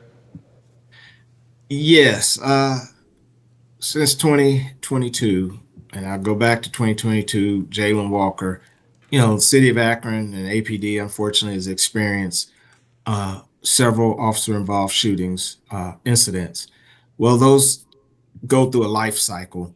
Ultimately, our office is expected to at least review those after they've gone through the criminal review and then an administrative review through the department. We're to review, as we would any other use of force, the administrative review. Well, these kind of cases, as I said, they go through a life cycle, but they also, 9 times out of 10, create a civil component or a civil litigation where a family or loved ones will file a lawsuit. So we're coming through the life cycle of some of the earlier ones that have occurred, where now the lawsuits are being cleared, or they're being settled. And now we have access, we being my office has access to that information, all of the evidence, all of the video, and all the other related materials that go along with each incident. Well, in order to conduct such a review, I have proposed bringing on subject matter experts to work alongside me on with special services agreements specific to those cases, and then we work together to process and go through and review all of the data and all of the evidence. So this money that's been proposed here would be to pay those contracts, and those would be specific to the incident, and because each incident may not require the same subject matter expert, but we anticipate having the ability to look at 3 to maybe 4 through this year once we're approved. And so that's what this is for, and that's what that represents. One being the Jalen Walker shooting, but then others that have gone through that cycle of litigation and outside review. Great. Thank you for that additional context. And so, to a large extent, fellow board members, these are the only additional line items and costs that vary outside of what we've asked for in our prior year, or what the prior fiscal year 2025's budget was. And so we're bringing forward and proposing a budget total of $709,918, but with the caveat that $120,000 of that would be parked with the finance department ultimately, and used specifically for our case management system. So I want to see if, at this time, open it up to any questions, discussions, thoughts, comments, concerns.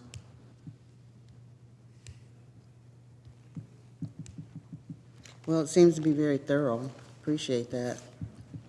Yeah, well, again, hat off to Mr. Fennell, as well as Chairman Boyd, too. A lot of legwork and consideration first to figure out what exactly the office needs in order to be effective, so. Yeah, I read through all of it earlier today, and I'm really impressed with how well put together it is. Well, I guess a follow-up question then is, if there is no discussion, is this something that the board would like to, meditate on, that the board would like to think about and see if there's any additional needs that may come about? Is this something that board members would like to vote on this evening? I do have one question. So is this what your March meeting with the finance, is this what you're going to bring forward? Yes, this would be the budget this is the budget that the board will have approved and will be sitting to not just finance, but city council for approval. And does this include the CPOB compensation or not? Because it's not on these pages. Yes, it is. It's included, it's under the labor category, line item 6100. What Roman numeral number is that? Because I don't see it on my paper. There's on the budget. on the right, it's on- yellow okay. budget, yes. Okay, because I read it on this thing on my phone earlier, okay.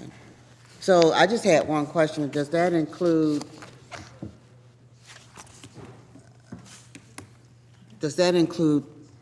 this, the monthly meetings, or does that include all meetings? That is just for a monthly meeting. So it is in line with the current board Yeah. compensation Yeah, payout, I read but that. just increase on a per meeting basis. And on average, how many subcommittee meetings are we having a month, away and apart from our monthly meetings here? I would say on average now probably about 12. So I'd say, if we're meeting on the second Wednesday of each month in total, it's about 24 meetings at minimum per year, but that doesn't account for any outside community activities. It doesn't account for the community engagement activities. It doesn't account for, one-on-one, meetings that you may have with your local council member or with community members when they reach out to you. And I think every board member's involvement looks a little different based upon, their own timing schedule. But I mean, at minimum, we're having 24 meetings per month. A month mean or per a year? year? Sorry, per year. I was Sorry. going to say, Sorry. well then. Chairman Boyd probably 24 a month. But Bless you. Hey, there's a question? Yes, ma'am. Spoke about the charter amendment. I actually have revised the charter amendment. If you guys want to look at it, maybe I can send it to your emails to review it. I was going to have the community sign a petition. That's what needs to be done also. So I can get an email and I can send it to you guys. so this is we're talking budget right now. However, I would absolutely welcome your outreach. If someone, I think it's CPOB at cityofakron.org. We can get you our email at the end, but also would welcome you to attend our next governance meeting. If that's something that you would be interested in talking about and giving us a little bit more information. Off the top of my head, I don't know do we know where it's going to be scheduled or located? I believe the date would be March the 11th, but I don't know. You mean February 11th? February. Yeah. Yes, and no, I have not secured that location yet. Could I ask one question just for the minutes, because I did not hear that question? Could that person repeat their question with the mic? It wasn't a turned question, on? Mr. Fennell. She was, Okay. yeah, come on up and please state your name. Yeah, and then turn the mic on, that way it'll be recorded. Sure. So my name is Tasha Mills, also known as Coco. I run the Fairhampton Gun Club here in Akron. I was reviewing the charter that's in place now, and I had came up with another one. I think that we're here to the Akron Police Department as well as the citizens of Akron. I have also, actually tomorrow I was gonna start initiating the petition, the signatures from registered voters for that. And that's all I had, because I heard him spoke on it, so just bring recognition. Okay. All right, thank you.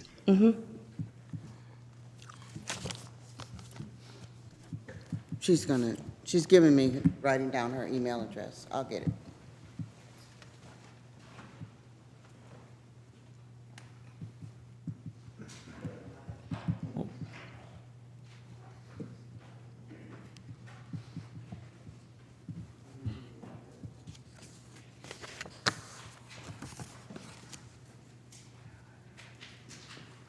Cold in here. My hands are freezing. Nose is all cold. All right. So going back to Mr. Costa's point, is this something that we want to table for next month, or would we like to vote? I see you shaking your head, table. Okay. All right. I'm sorry, I'm always in it, so I know what it looks like. So, but we're more than welcome if you guys want to wait and table it. That's fine. Please come reach prepared. out with any questions and concerns and be ready to vote. And if there are any particular questions and concerns that we could hash out prior to that warrant some revisions that need to be made, I think that would be most meaningful, because we will be on a tight timeline. Ideally, we need to pass the budget next meeting to be in line with the city's hearing schedules. So. Yeah, I just want to piggyback on that. Let's please be prepared to vote when we come in next month. If you have any questions, please send those questions before time so we can come in and be ready to vote. Thank you, Mr. Costa, and thank you, Ms. Fennell, for the detailed budget and report out and work plan. I don't think we have anything for HR. Okay. At this time, I would like to welcome our city mayor, Mr. Malik. Thank you very much, Mr. Chair, all of the members, Mr. Fennell, Ms. Myers, and members of the community, and members of the city team. Appreciate the opportunity to come before you tonight, and just wanted to continue some of the discussion from last month. A couple of things, but first wanted to start with kind of discussion around the use of force reviews. So we anticipate starting to share some of the recommendations, most likely within the next month or two, most likely in March, I would say. And so, there will be kind of a final report that's shared, with not just this board, but with council and the public. And I think, wanted to have a kind of open-ended discussion here tonight about implementation, right? And this board's role and the auditor's office role around implementation.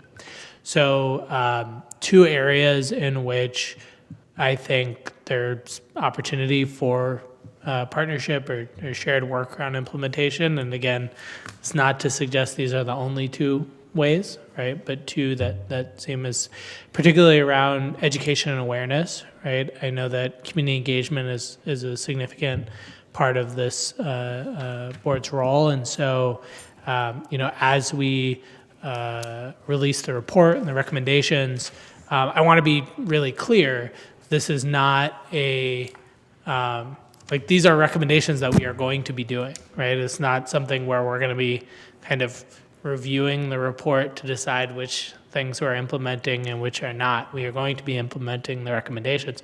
Some of them may take time, and some of them, there's going to have to be a process. But this is something that the work of implementation and action will start immediately.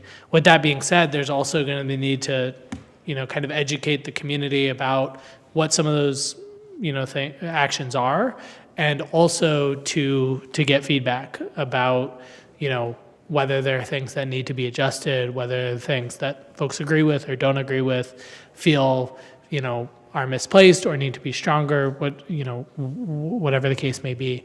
And so I think that there's going to be the opportunity to, engage people in lots of different ways, whether it's town halls or whether it's, smaller group conversations, online, what have you. And so I think we would very much welcome, partnership with the board and the auditor's office around that.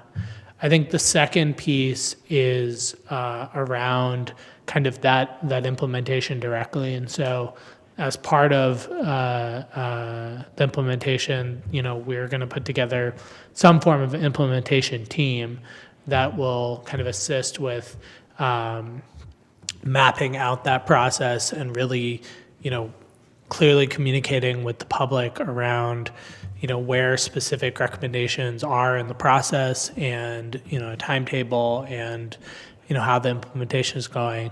And so, that will, I'm sure, include, members of city administration, members of the police department.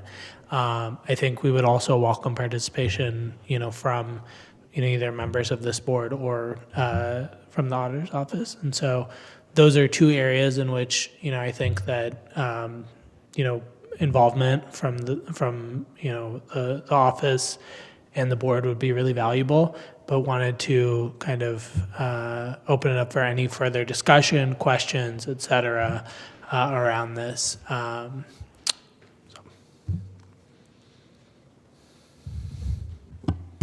mean, I don't want to speak for the board, and I don't want to create more work for Auditor Fennell, but I mean, I think having him as a member on an implementation team would be like kind of a no-brainer.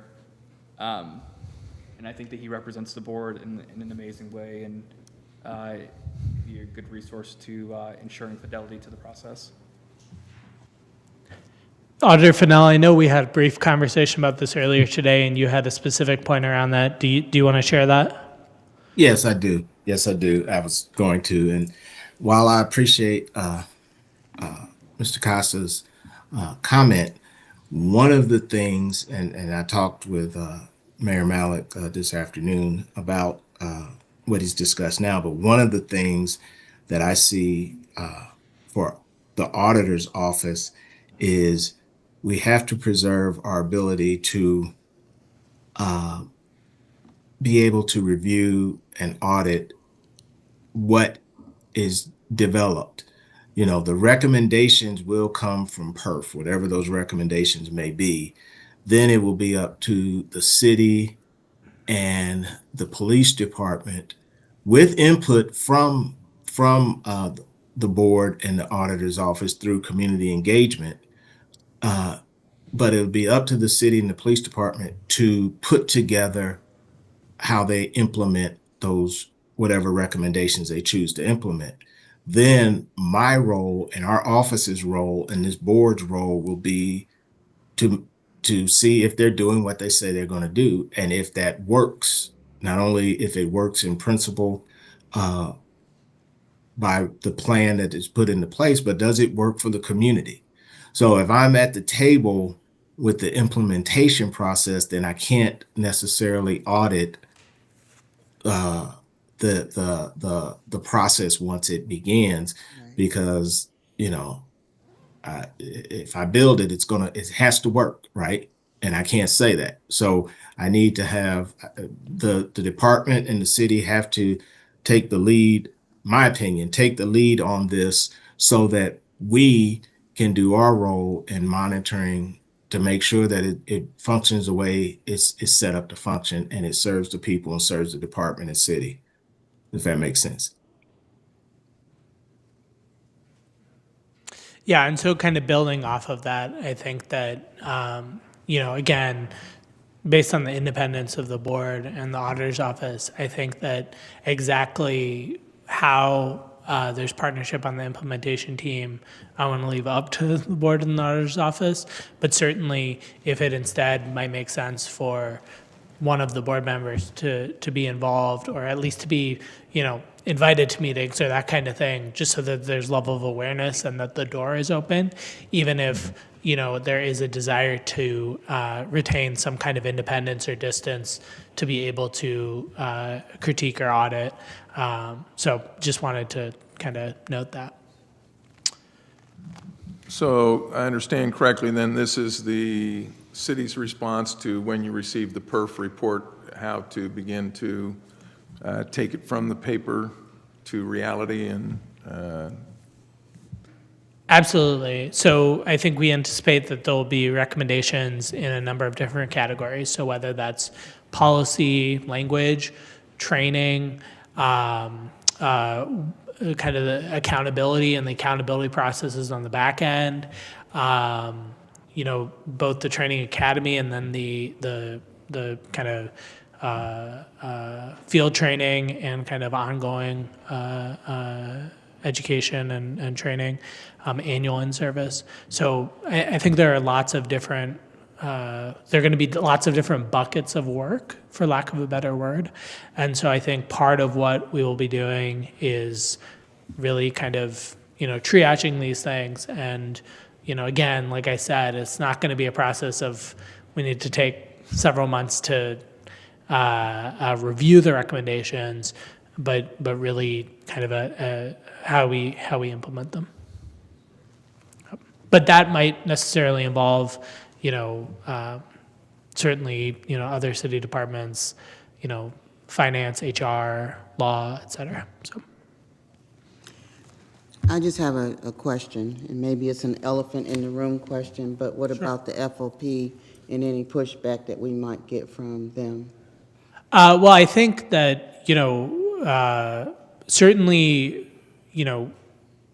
any changes that would require the contract to be amended will require the contract to be amended. So I think part of it will be looking at what that process looks like and how, the contract can be amended without waiting for the expiration of the current contract, right?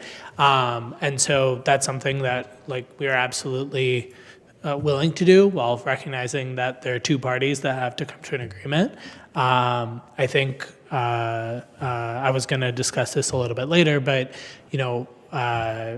shared with the auditor and Chair Boyd late last week, some proposed language to amend the contract around the 120-day requirement for discipline or pre-disciplinary hearing to try to address some of the concerns around that time limit expiring before discipline could be addressed, especially in situations in which the auditor's office and the board don't agree with a determination made by the police department.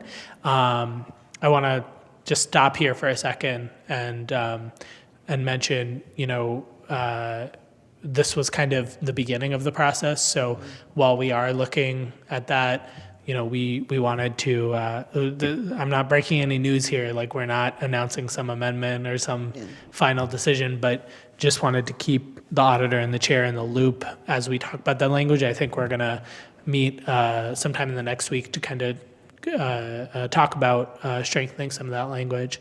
But yeah, that's a part of the process, right? And same thing, I think, as you talked this evening about the discussions with governance about potential charter amendment, right?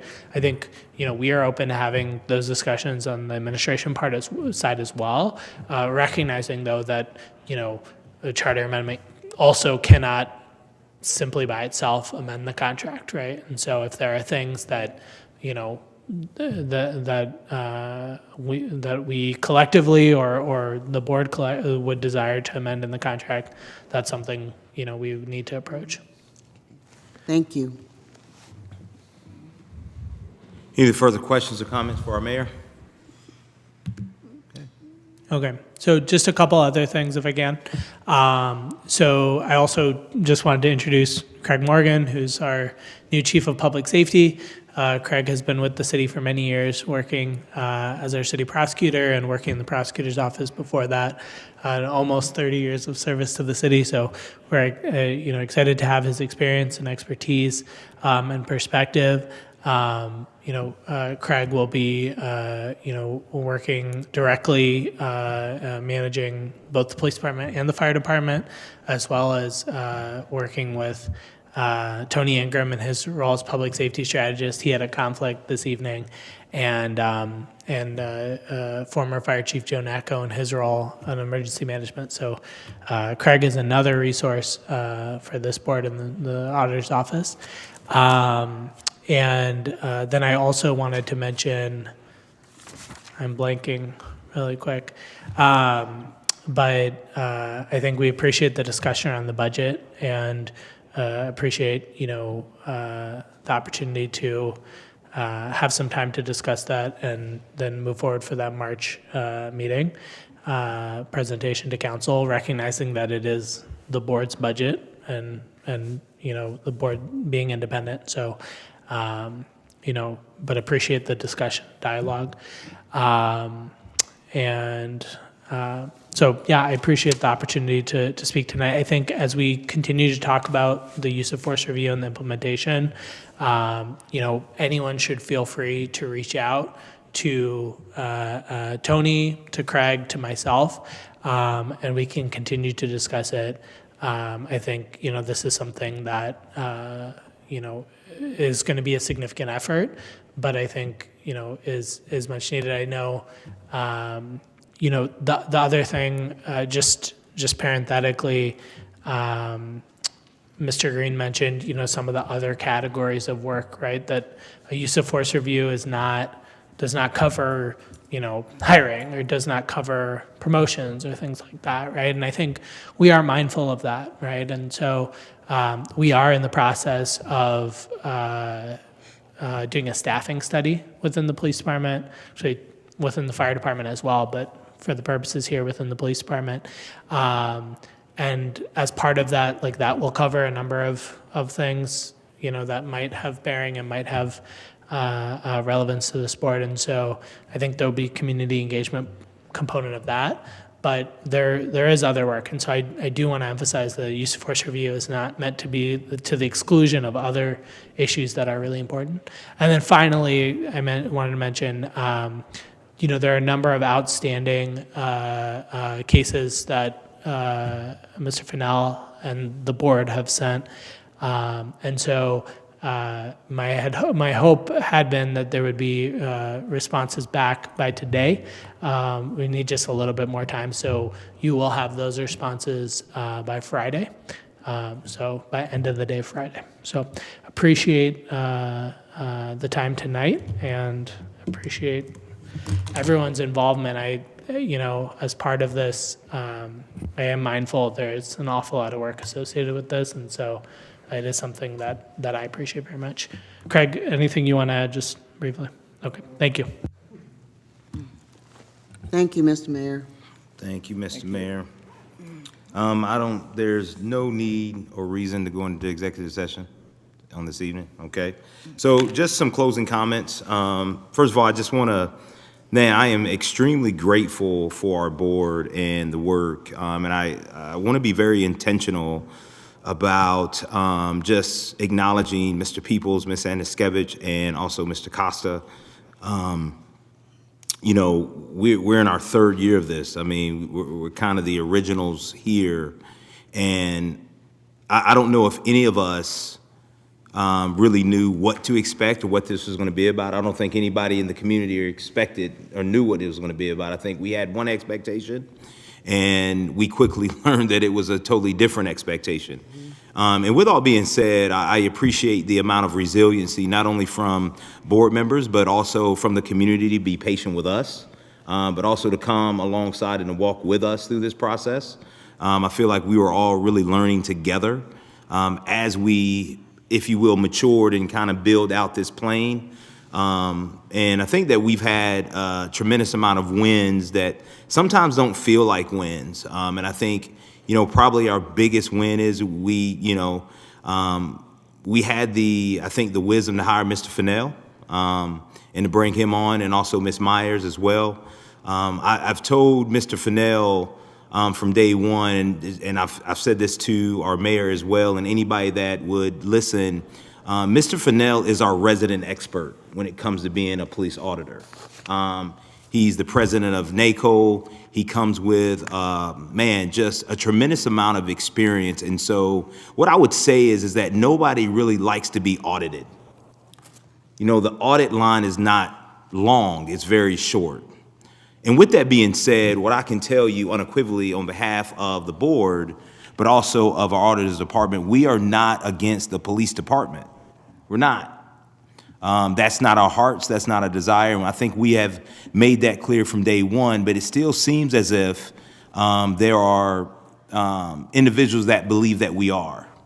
And so we're not here to bash. This is why we want to be very intentional. I want to ask a very intentional question when he says he concurs with our police department. I think that's important. And if you look at the number of cases that he has reviewed, he concurs with our police department 97 to 98% of the time. Exactly. Yes. And what I hear and what I get back on behalf of really our auditor is that, and we'll make up, we'll find any reason to be upset about anything as people. So none of us are against that or opposed to that, right? We'll find any reason not to find joy, not to find happiness. Man, it's freezing outside. So we'll be upset about that. But here's what I know. We're all alive today. Mm-hmm. So I can take joy in that, even if it comes with some cold, right? But what Mr. Fennell has done, and as well as Ms. Myers, because I don't want to leave her out of this, the work that they have done and the amount of places they have brought us to in the past 3 years, when I'm sitting here tonight and I'm listening to his reports, he is reviewing reports now that are back in November of 2025. When we started 3 years ago, those reports were a year or 2 years behind. So the work, Mr. Fennell, and the work, Ms. Myers, that you have done to bring us up to speed and up to date for this community is a job well done. And with that being said, again, I want to just reiterate this. We are for our police department. I think our city, and I believe our city's for our police department, because this is why you all voted to bring us on. It's not because you're against our police department. It's actually because you're for our police department. And we can talk about change all we want to, but change happens really a relationship at a time, but also one discussion at a time. And so when we get to come here and we invite you all in to see, and again, you might have not have got here on time to sign the little paper to do public comment, but at the end of the day, we're here for you as a community. So here's what I'll say. There might be a time you might want to speak on something. Just raise your hand and you're going to speak. Like sometimes we got to get out of the formality of things. And we got to get back to humanity about things. And so I'm just super appreciative. I'm appreciative of our new board members that have come along and just your faithfulness. I mean, Ms. Hawkins, you came along kind of right in the middle and taking over a seat for someone. But, man, you just came along. You've been active and engaged, and I appreciate it. Appreciate you, Ms. Elton, and also Pastor Krabs, and also Mr. Weems, just coming on and just getting in and just kind of figuring this out as we go. And so I appreciate your faithfulness and your steadiness. This is not easy work. It's not. It's hard. It's hard. to read these things, to hear these things, but at the same time, I think you said it correctly, Mr. Peoples, everybody's intention is if I get up in the morning, I just want to go home at night, at the end of the day. And that's not just us as citizens or civilians, but it's also our police department as well. And our prayers are with our police department. Our prayers are with our entire city. We're not selective about who we pray for. We're praying for everybody. Because at the end of the day, the flourishing of this city depends on each and every one of us. Each and every one of us. And through this, we'll have different discussions. And hey, man, we're not always going to agree on things. But what I would ask for us is let's get out of trying to agree and let's say, what can we align at? I think the one thing that we can align on is that we want a safer city. We want a better city. So let's align there. Let's not get so much in the weeds of how we get there, because we're always going to disagree on those things. But let's keep and understand what we're aligned to. And so I just want to say that in my closing, because I'm really excited about what we have done, about what we have accomplished as a board. I'm excited about how we continue to persevere and to stay in this, because it is needed, and we have to have it.